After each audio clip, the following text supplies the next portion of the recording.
Olá, voltamos com o segundo bloco do nosso programa Livres Ideias de hoje, discutindo a proposta de reforma trabalhista aí, correndo no Congresso e provavelmente deve ir para a sanção presidencial nas próximas semanas, né?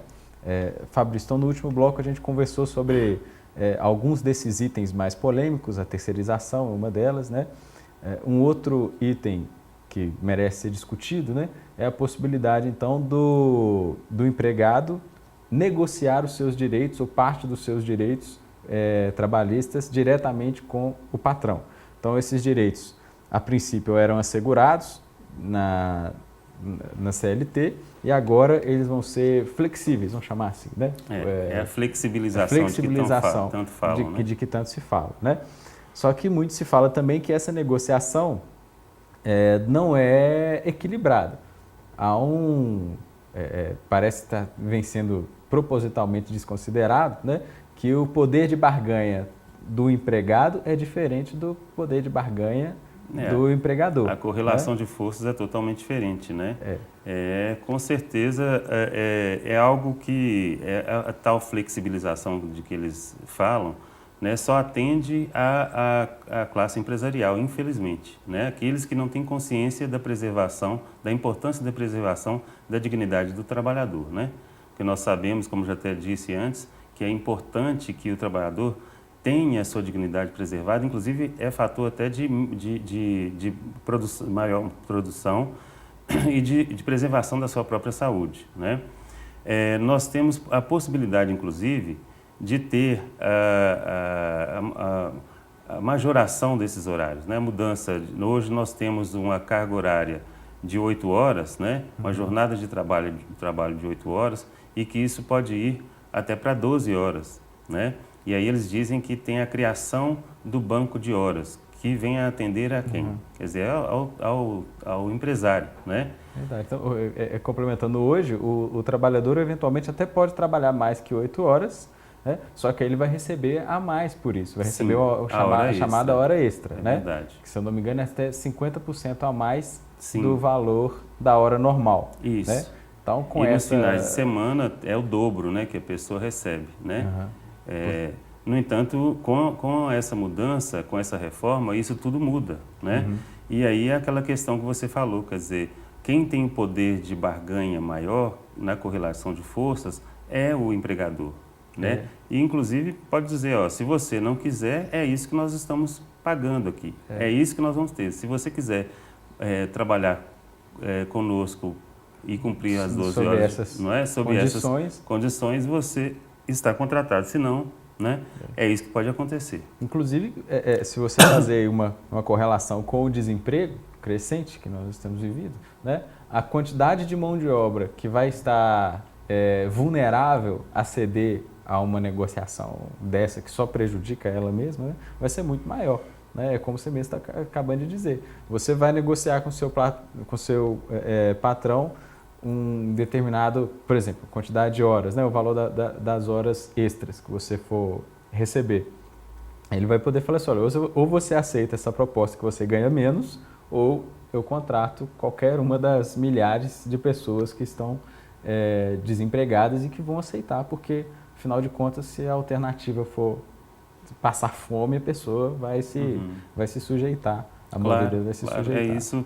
É isso que a gente vê que pode vir a acontecer, né? E nós sabemos que tem um dispositivo na lei que estabelece que a empresa, para garantir o direito do seu empregado de se organizar em forma de sindicato, ele tem que ter mais de 199 trabalhadores, né? Então, a maior parte dessas empresas, a maioria absoluta das empresas no país, né, não tem esse critério. São pequenas empresas.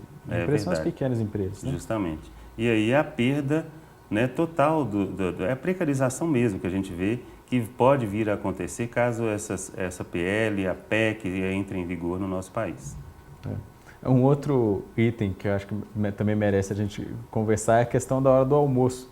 Eu achei interessante porque o presidente da Fiesp, recentemente, né, da Federação das Indústrias do Estado de São Paulo, que é talvez o porta-voz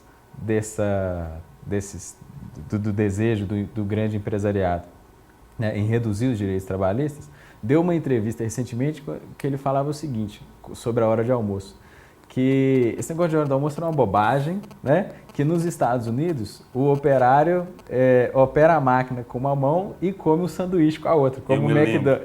Né? Me lembro muito disso, é um absurdo, né? É um absurdo, né? Enquanto, por exemplo, você vai encontrar países, por exemplo, a Itália, que em média você tem uma hora de almoço de 2 horas, né? Você quer nos comparar com um país que, em termos de legislação trabalhista, né, no caso dos Estados Unidos, deixa muito a desejar. Né? Claro. Para o trabalhador, é lógico. Para o trabalhador, com certeza. Né? Lá tem pessoas que estão vivendo situações assim, estão indo para as ruas, estão pedindo esmolas, né? Porque lá não existe uma previdência como aqui, por exemplo. Né? Uhum. A gente sabe que é o capitalismo selvagem, que se diz há muitos anos, né? Que a gente conhece, que a gente ouve falar. Então, é a expressão do capitalismo selvagem, né? Onde o trabalhador não tem direito a quase nada. E acredito que há um senso comum na nossa população de que os Estados Unidos, por serem um país, por ser o país mais rico do mundo, né? Não que essa riqueza esteja distribuída. Na verdade, os Estados Unidos também é o país um dos países com a pior distribuição de renda do mundo também. Né? Então, essa riqueza ela está concentrada nas mãos de poucos, assim como aqui. Sim. Né?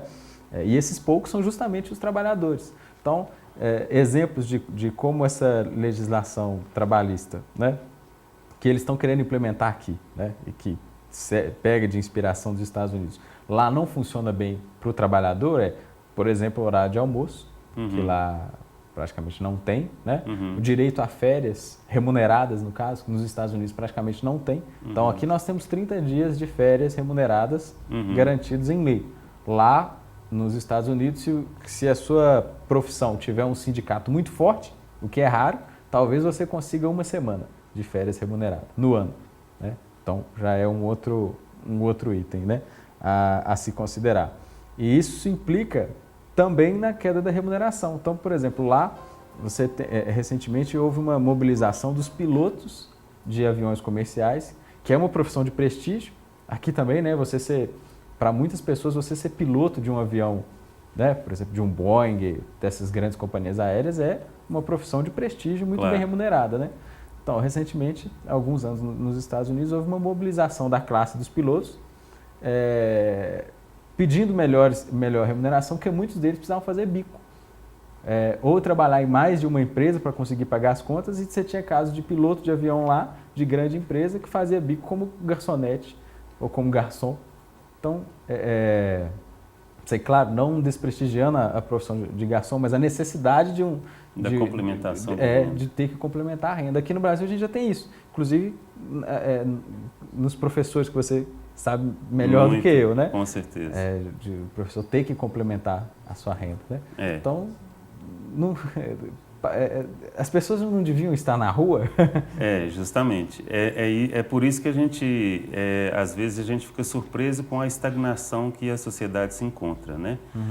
Se não fossem as associações, as entidades que representam as categorias profissionais, né, as organizações que de alguma forma defendem os direitos sociais, as pessoas estariam totalmente desprotegidas. Porque é aquela questão da democracia representativa, né? Eu voto nas pessoas, no caso do Brasil é por obrigação, e as pessoas acham que as outras que foram eleitas vão representá-las devidamente, ou não se importam muito em fiscalizar essa representação, né? Sim. E aí deixam que isso corra à revelia. Mas é importante todos saberem que é hora de todos mobilizarem, né? Se mobilizarem. É por isso que a gente depois gostaria de falar um pouco sobre a greve nacional, a greve geral que está para acontecer, mas é importante que todos participem, que todos manifestem a sua indignação com tudo isso, para que a gente tenha condição de mudar o status quo, né? Mudar o que está por vir aí. Nós temos hoje a CNBB, né, e a OAB que se posicionam contrariamente à PEC 287, que é a questão da Previdência, da qual nós poderíamos falar, né? E é algo que é um coadjuvante muito grande na nossa luta, né? Além de outras organizações, as centrais sindicais, todas empenhadas na defesa desses direitos da classe trabalhadora, né? Então, no momento, há esse empenho, mas a sociedade em si não está participando ativamente dessas discussões. Ouvem falar, assistem um programa, mas não procuram muitas vezes se informar, né? É importante que as pessoas procurem se informar a respeito de tudo isso que está sendo discutido no Congresso, né? Essas mudanças todas que estão por vir e que, se Deus quiser, a gente vai conseguir barrá-las, né? Mas é importante que toda a sociedade procure se informar para se posicionar contrariamente a tudo isso que está por vir aí. Agora, sobre essas, a gente está encerrando mais um bloco aí, sobre essas lutas e sobre a nossa capacidade enquanto sociedade de tentar barrar esse tipo de retrocesso, é que eu quero conversar com você então no terceiro bloco, beleza? Tudo bem. Então, obrigado, Fabrício. Bom, até o próximo bloco então.